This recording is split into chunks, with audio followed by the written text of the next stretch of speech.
Ang unang kapanipaniwalang pagtagas ng plot ng Doomsday, isang bagong trailer kasama ang mga X-Men at ang kasabikan sa iba pang promo materials ng Marvel ang nagbukas sa taong 2026.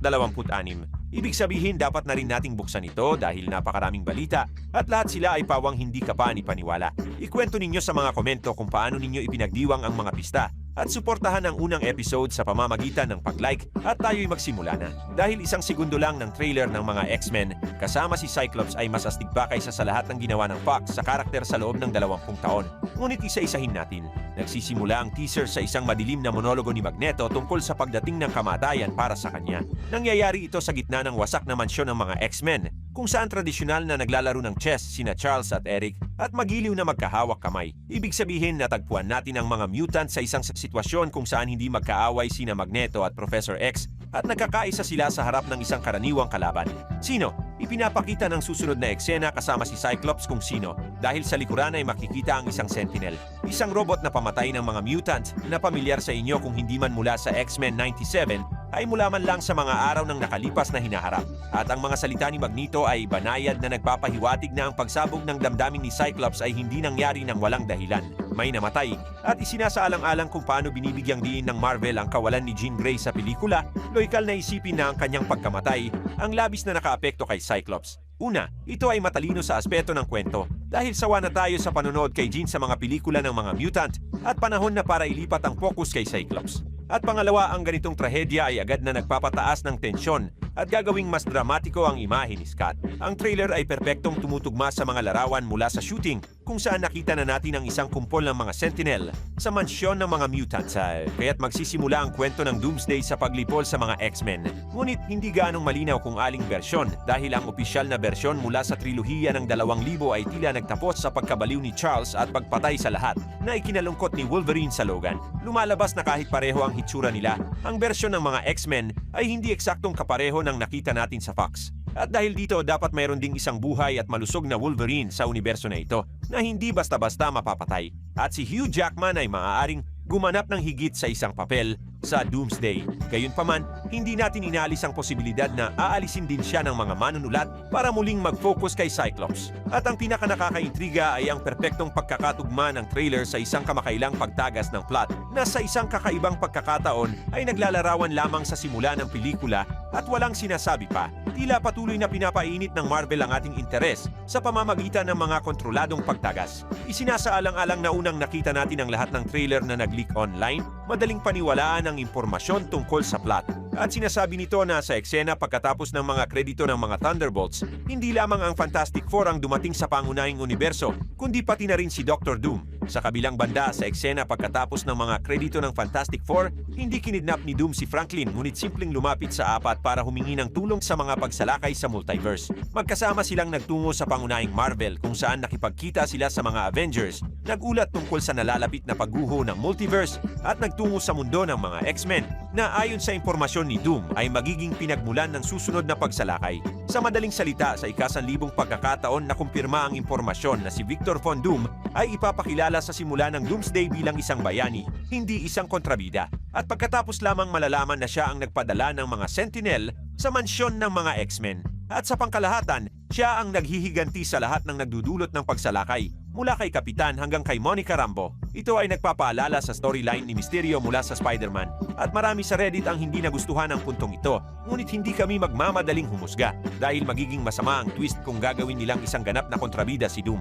Ngunit hindi siya magiging ganoon sa pelikula. Mismong si Downey Jr. ay direktang nagsabi na ang misyon ni Victor sa pelikula ay eksaktong kapareho ng kay Tony Stark, pagliligtas, ngunit sa pagkakataong ito ng multiverse. At hindi tulad ni Mysterio sa simula ng pelikula, si Doom ay talagang susubok na tumulong ng tapat. Ngunit pagkatapos, nang makita niyang kulang sa tapang ang mga bayani para sa mahihirap na desisyon, hihiwalay siya sa kanila at magpapasya na iligtas ang universo sa kanyang sariling paraan. Aminin ninyo, maganda itong tingnan sa ganitong anyo. Sa isang sitwasyon kung saan ang pinakasikat na aktor sa iyong pelikula ay gumaganap bilang isang kontrabida na kailangang alisin, ito ang pinakamahusay na pagpipilian para sa Marvel. Gawin na ang mga kontrabida ay ang mga Avengers mismo. na nag-aatubili at hindi makapagpasya na alisin si Steve Rogers ang may pananagutan sa pagguho ng multiverse o hindi makapagpasya na alisin ang mga mutant para iligtas ang kanilang sariling universo. Pinag-usapan ni Simu Liu ang isang labanan sa pagitan ng mga Avengers at mga X-Men at tila susubukan muna nilang lutasin ang pagsalakay sa pamamagitan ng puwersa.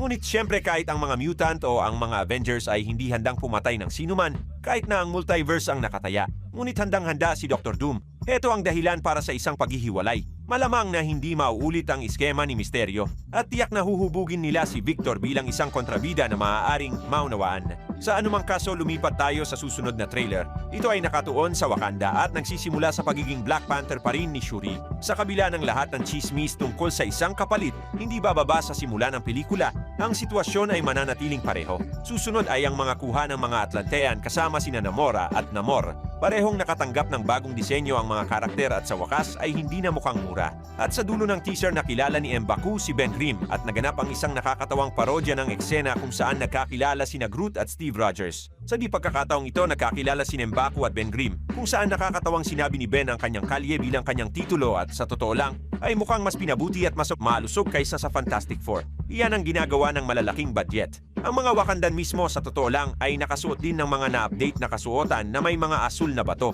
na nangangahulugang mayroon silang malapit at kapwa kapakipakinabang na kooperasyon sa Talokan at Namor. Tungkol naman sa kahulugan ng teaser, hindi ito lubos na malinaw.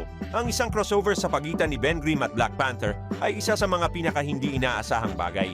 At ang tanging masasabi ng may katiyakan ay ang Fantastic Four ay talagang magbababala sa mga tao sa lupa tungkol sa paparating na panganib ng multiverse. At tila maghihiwalay sila dahil si Ben Grimm lamang ang ipinadala sa Wakanda. Ito ay, sa prinsipyo, isang klasikong kwento para sa Marvel at sa magkapatid na Russo na may mga hindi pangkaraniwang alyansa ng mga karakter. At kahit na walang mga wow moment ang ika-4 na trailer, cool pa rin ito dahil ipinapakita ng Marvel na hindi ito ganap na umaasa sa nostalgia.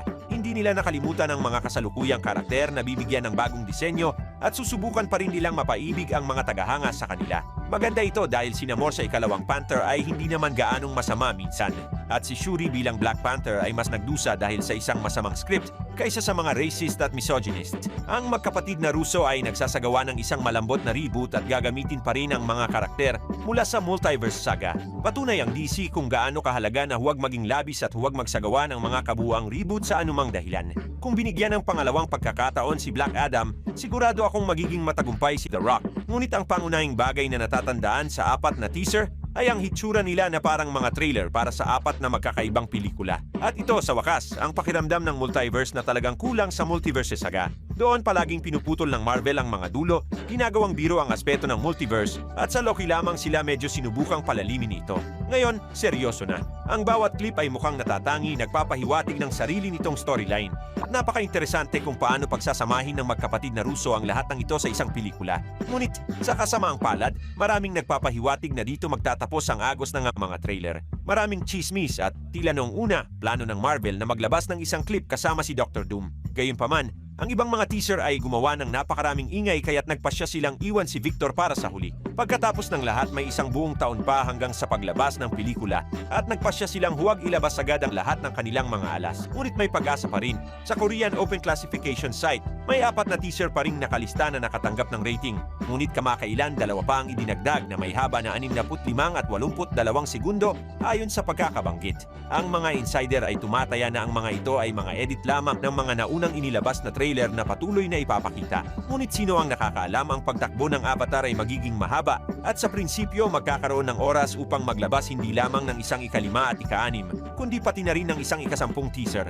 Ngunit kahit hindi ang Super Bowl ay darating sa Pebrero kung saan tiyak na ipapakita ang bagong material sa Doomsday, marahil ay mabuti na hindi inilabas ni Kevin Feige ang lahat ng kanyang mga baril isang taon bago ang premiere upang hindi makalimutan ng lahat ang mga teaser. At ang isang buong trailer sa ganitong takbo ay dapat asahan na mas malapit sa paglabas ng Spider-Man sa Tagaraw. Mahabang paghihintay ito, ngunit para sa Marvel, ito ay progreso na. Dati kahit para sa mga menor de edad na proyekto, ang mga unang teaser ay nagsimulang ilabas 6 na buwan bago ang premiere. Sa ganitong paraan, hindi bababa sa meron tayong mapag-uusapan bukod sa mga leak at chismis, na sa totoo lang ay meron din. Naiulat na si Hayley Atwell ay nakatanggap ng pinakamalaking papel sa kanyang karera sa Marvel sa Doomsday kahit nakasama ang mga serye. Iginigiit ng mga mamamahayag na si Peggy ay may napakaraming screen time sa Doomsday at siya ay magiging isang ganap na aktibong karakter, hindi lamang isang backdrop para kay Steve Rogers.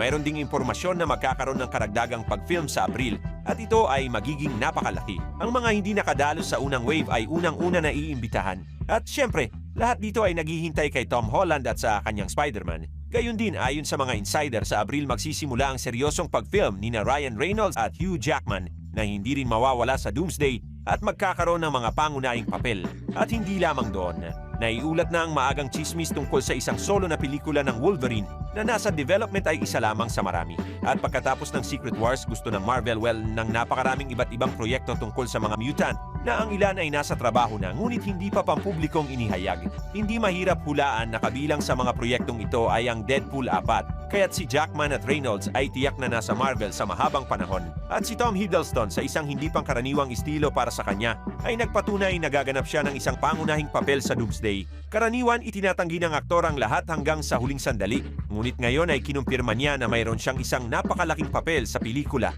na magkakaroon na ng direktang epekto sa plot. At pagkatapos ay sinabi niya na ang pangunahing ideya ng Doomsday ay hindi kapani-paniwala at walang katulad nito ang nagawa pa sa sinehan. Naniniwala ba kayo kay Tom? Iwanan ang inyong opinyon sa mga teaser at sa bagong diskarte sa advertising ng Marvel sa mga komento. At yan muna sa ngayon mga kaibigan, hanggang sa muli.